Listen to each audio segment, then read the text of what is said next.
Good morning mga tropa. So today, may pasok tayo ng trabaho, second shift. So time check, mag-alas 8 na ng umaga. So kailangan natin makabenta kasi may babayaran tayo sa Shopee bukas. So chinek ko yung Gcash ko, kukulangin ako. Kaya gawa tayo ng paraan.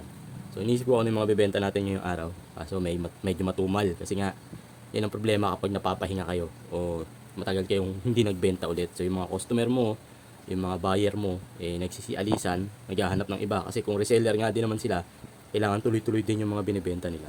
So sa ngayon, wala rin tayong bago. So yung kinukuhanan ko, wala rin bago. So maghahanap ako ng ibang kukuhanan kaso wala pa akong mahanap. So sa ngayon, bibenta pa rin natin yung mga laruan natin na na-post na natin dati. So i-repost lang natin ngayon. Medyo matagal na rin kasi yun. 1 to 2 years ago pa. So tingnan natin kung may magkakagusto sa mga ipopost natin yan. Tara, gawa tayo ng pera.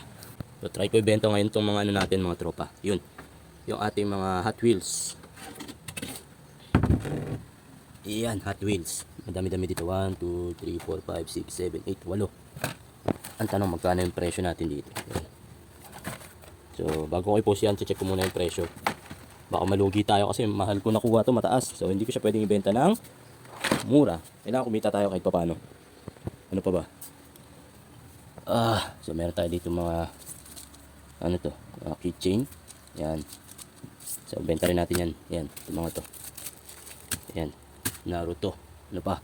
Ano pa ba pwede nating ibenta? So mga keychains to. Yan, benta natin yung mga yan. Yan. Tapos samahan din natin ng mga laruan, yung tagsa 10.